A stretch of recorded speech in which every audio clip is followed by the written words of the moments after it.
தேவனுடைய பிரசன்னத்திலிருந்து அருமையான தேவனுடைய பிள்ளைகளை சிங்கப்பூர் ஏலிம் எழுப்புதல் ஊழியங்கள் சார்பிலே இந்த சிலுவை தியான செய்திக்குள்ளாக வாழ்த்தி வரவேற்பது பாஸ்டர் டேனியல் ராஜ், பாஸ்டர் சீலா டேனியல், பாஸ்டர் கிறிஸ்டி ஒலிவியா. இந்த செய்தியை கேளுங்கள். முழு செய்தியை கேட்க எங்களுடைய யூடியூப் சேனல் ஏலிம் ரிவைவல் என்பதை சப்ஸ்கிரைப் பண்ணி பயனடையுங்கள். கர்த்தர் உங்களை தொடர்ந்து இந்த சத்தியத்துக்குள்ளாக நடத்துவார். ஹல்லேலூயா. இன்று இந்த தொடரில் நாம் இதுவரை 3 தொடர்களை பார்த்திருக்கிறோம். இயேசு கிறிஸ்து சிலுவைக்கு முன்பதாக அவர் அடிக்கப்பட்டார், இரத்தத்தை சிந்தினார். சிலுவையை சுமந்து கொண்டு செல்கின்ற பொழுது அவர் இரத்தத்தை சிந்தினார். அதுக்கப்புறமாக சிலுவையில் தொங்கிய பொழுது இயேசு கிறிஸ்து இரத்தத்தை சிந்தினார் என்பதை குறித்து நம்ம தொடர்ந்து பார்த்து கொண்டு வருகிறோம். அதில் முக்கியமாக இன்றைக்கு இயேசு கிறிஸ்து ஆணிகளால் கடாவப்பட்ட கைகளிலே அவர் இரத்தம் சிந்தினார் என்று நம்ம பார்க்கிறோம். ஹல்லேலூயா. பாருங்க, அவர் சிலுவையிலே என்ன செய்தாங்க, அவருடைய கைகளிலே அவர் என்ன செய்யப்பட்டார், ஏன்னா ஆணிகளால் கடாவப்பட்டாங்க, ரத்தம் அவர் சிந்தினார் என்று நம்ம பார்க்கிறோம்.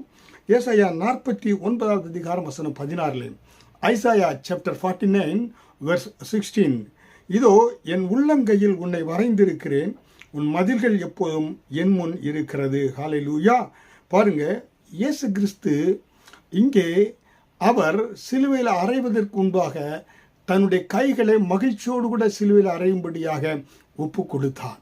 அவர் கைகளை அவர்களுக்கு ஒத்துழைப்பு கொடுக்காமல் இல்லை, மகிழ்ச்சியோடு அவங்க என்ன செய்தாங்க, கால்களை அவர் என்ன செய்தாங்க, வத்தி அணி அடிக்க கால்களை இணைத்தாங்க, கைகளை அந்த சிலுவையில் 2 பக்கமாக அவர்கள் விரித்து அந்த கைகளிலே ஆணி அவர்கள் அடித்தார்கள். அவர் என்ன செய்தார்னா, இயேசு கிறிஸ்து அந்த கொடூரமான அந்த ஆணிகள் தன்னுடைய கைகளிலே கடாவும்படியாக அவர் நினைத்தார், அவர்கள் அங்கே ஒப்பு கொடுத்தார் என்று நாம் பார்க்கிறோம். ஹல்லேலூயா. ஏனென்றால் அந்த கையில் அடிக்கப்பட்டது ஆணின்னு சொல்ல முடியாது, ஆப்புகள்னு சொல்லலாம். மரத்தை வெட்டுவதற்கு நம்ம ஆப்பு வைக்கிறோம். ஏன்னா பார்த்தீங்கன்னா ஆப்பு தெரியும், மரம் வெட்டுறவங்க பார்த்தீங்கன்னா அப்படி இரும்பில் ஆப்பு வைத்திருப்பாங்க. அது அப்படிப்பட்ட ஒரு நீளமான ஒரு ஆப்பு அதை என்ன செய்தாங்க, கைகளிலே அவர்கள் என்ன செய்தாங்க, அவர்கள் கைகளை வைத்து அடித்த பொழுது அது எவ்வளவு வேதனையாக இருக்கும். ஹல்லேலூயா. ஏனென்றால் தேவன் நம்மை உள்ளங்கையில் வரைந்திருக்கிறார், நம்முடைய மதில்கள் எல்லாம் அவருக்கு முன்பாக இருக்கிறது. ஹல்லேலூயா. பாருங்க, தேவனுடைய கரங்களை நினைத்து பாருங்க. ஆண்டவருடைய கரங்கள் எப்படிப்பட்ட கரங்கள்? களிமண்ணாகிய ஆதாமை மண்ணிலிருந்து வணைந்து ஜீவ சுவாசத்தை ஆண்டவர் ஊற்றினார். ஹல்லேலூயா. அப்படியாக மனிதனாக நம்மை ஆண்டவர் வணையக்கூடியவராக இருக்கிறார். ஹல்லேலூயா. அவருடைய கரங்கள், ஆண்டவருடைய கரங்கள் நம்மை வணைந்த கரங்கள். ஹல்லேலூயா. 7 நட்சத்திரங்களை தங்களுடைய கரங்களினால் ஏந்தி உள்ளவர் என்று அவரை குறித்து வெளிப்படுத்தினால் 1 அதிகாரம் 16 ரெவலேஷன் சாப்டர் 1 வெர்ஸ் 16 பார்க்கலாம். 7 நட்சத்திரங்களை தன்னுடைய கரங்களிலே ஏந்தியவர் என்று சொல்லி 7 குத்துவிளக்கின் மத்தியில் உலாவுகிற சர்வ வல்லவர் என்று அவரை குறித்து சொல்லப்பட்டிருக்கிறது. ஹல்லேலூயா. அந்த தேவன் தம்முடைய கரங்களிலே ஆணிகளை ஏற்றுக்கொண்டு நமக்காக இரத்தத்தை சிந்தினார். ஹல்லேலூயா. பாருங்க, சின்ன ஒரு ஊசி நமக்கு குத்தினா கூட எவ்வளவு வேதனை இருக்கும். ஆனால் கைகளிலே அந்த ஆப்பை வைத்து அடித்தா எவ்வளவு வேதனையாக இருக்கும். அந்த எலும்புகள் கை விரல்கள் அந்த எலும்புகள் உடையும், அது பயங்கர நரம்புகள் எல்லாம் வேதனையாக இருக்கும். ஹல்லேலூயா. ரத்தம் அவனை பீறிட்டு வந்திருக்கும். அதே பார்த்தீங்கன்னாக்க, நான் உள்ளங்கையில் உன்னை வரைந்திருக்கிறேன், அவருடைய உள்ளங்கை ஒப்பு கொடுத்தார் என்றால் உனக்காக ரத்தத்தை சிந்தி, நமக்காக மனுஷனுக்காக ரத்தத்தை சிந்தி நம்மை உள்ளங்கையில் வரைந்திருக்கிறார். ஹல்லேலூயா. அருமையான தேவனுடைய பிள்ளைகளே, ஹல்லேலூயா.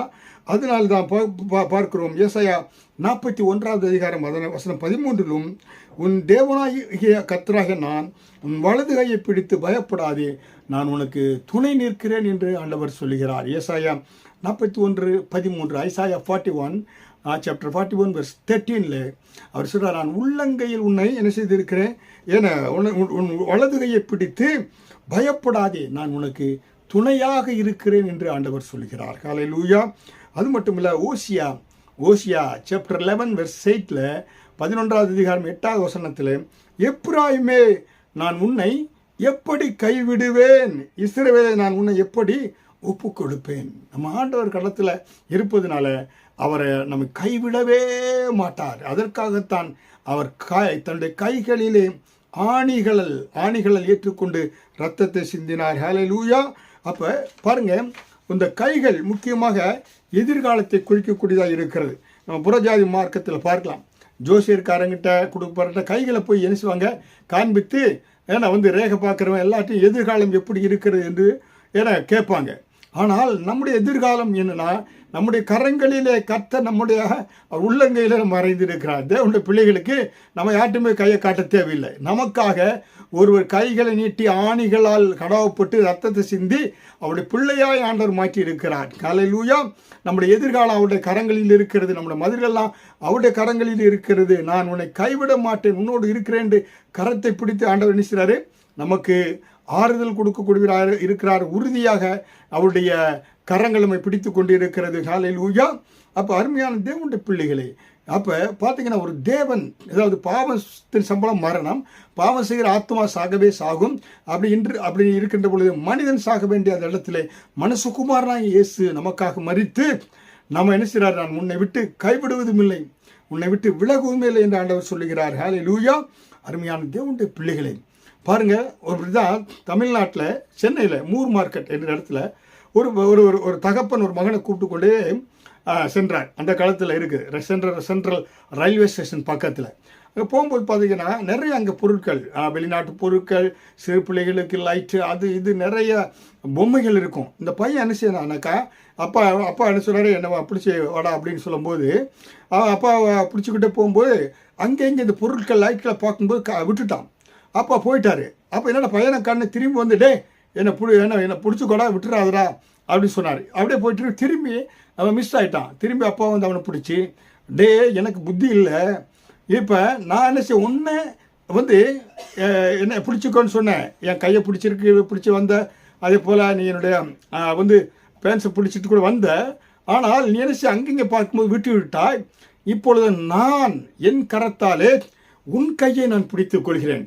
இதுவரை உன் கையால் என்னை பிடிச்சிட்டு இருந்த விட்டுட்ட, இப்பொழுது என் கரத்தாலே நான் உன்னை பிடித்துக் கொள்கிறேன். நான் இப்போ எங்கே சென்றால் உன்னை நான் தர இழுத்துட்டு போவேன். என் கையை பிடியிலிருந்து நீ தப்ப முடியாது, நீ ஏன்னா மிஸ் ஆக முடியாது என்று சொல்லி தகப்பன் இப்போ மகனை கரம் பிடித்து அவனை கொண்டு வரான். அவன் தகப்பனுடைய கையிலிருந்து அவன் விடுபட முடியவில்லை. அதே போலத்தான் நாம் நம்முடைய ஆண்டவராகிய நமக்காக ரத்தம் சிந்தி கரங்களினால ரத்தங்களை சிந்தின அந்த இயேசுவின் இடத்துல உங்கள் கரத்தை ஒப்பு கொடுங்க. அவர் உங்களை கரம் பிடித்து நான் உன்னை விட்டு விலகுவதில்லை, கைவிடுவதுமில்லை என்று வாக்கு கொடுக்கிறார். இயேசு சிலுவையிலே சிந்திய ரத்தத்தை தியானிக்கின்ற பொழுது கரங்களிலே நாம் ஏன் ரத்தத்தை சிந்தினாரா, அவர் நம்முடைய கரத்தை பிடித்து இருக்கிறார். பரலோகம் கொண்டு போய் சேர்க்கிறவரை கைவிட மாட்டார். நான் உன்னை விட்டு விலகுவதில்லை, கைவிடுவதில்லை, உலகத்தின் முடிவு வரை நான் உன்னோடு கூட இருக்கிறேன் என்று வாக்கு கொடுக்கிறார். தியானிப்போம், தொடர்ந்து தியானிப்போம். ஆண்டவர் உங்களோடு கூட இருந்து உங்களை அற்புதமாக இயேசு கிறிஸ்து நடத்துவார். ஆமீன்.